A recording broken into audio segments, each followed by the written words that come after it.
Today, my grade 7 and 8 students are sharing their Ennismore history projects. They picked an element of the area of their choice to research to wrap up our history units.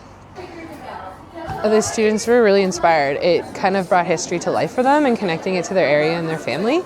And the fact that they were given free rein to pick like a location, a farm, a building, it really kind of inspired them. And I saw some students engaging like they've never engaged before, flipping through history texts like they've never before.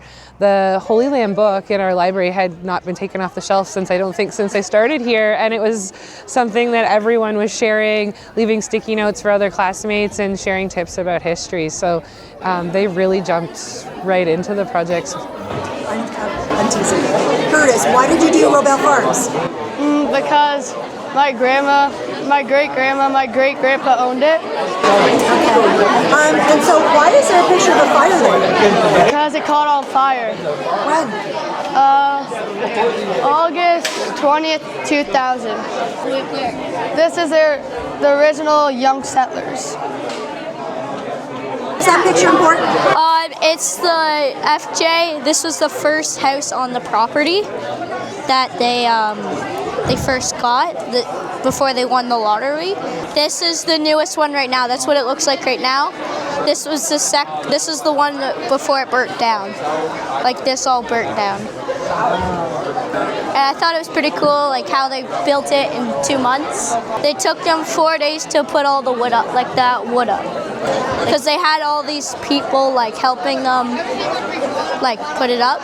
It's pretty cool. It's important to like the community. They're all helping out. Yeah.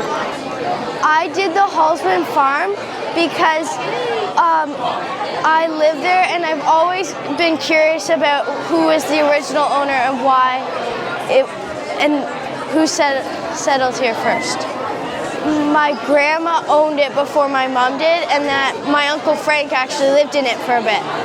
Some of us got to pick what our project was on, but when Evelyn decided to do her project on the Hallsman farm, I asked her if I could join because they're also my relatives. What did you like about this project? I really liked learning about the house because there were so many different people who owned it, and they weren't our relatives, but there are many things that changed in it. And there's always something going on at the Hallsman farm. Well, that's my great-grandpa there with the mustache hair.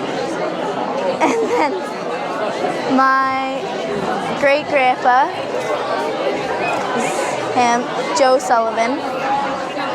And that's my grandpa Mike there.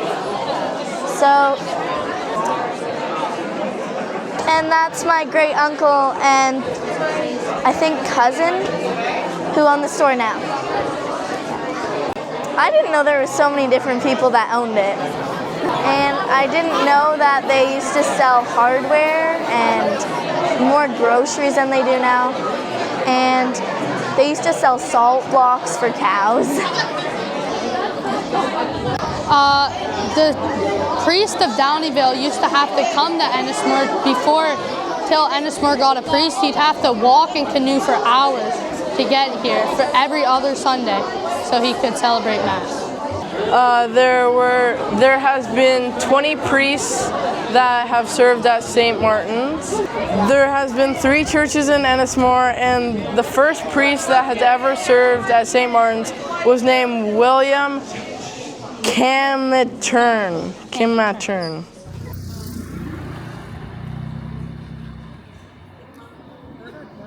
We're a part of the larger celebration of the Peter Robinson settlers coming to this area. What we're trying to do here is to create an opportunity for people to come out and celebrate their Irish heritage, as well as focus on the journey of migration, which I think a lot of people can identify with. We know that the Irish settlers had a very difficult journey coming across and coming to an unfamiliar land. We want to recognize that this land was home to a lot of Indigenous people before the Irish settlers came.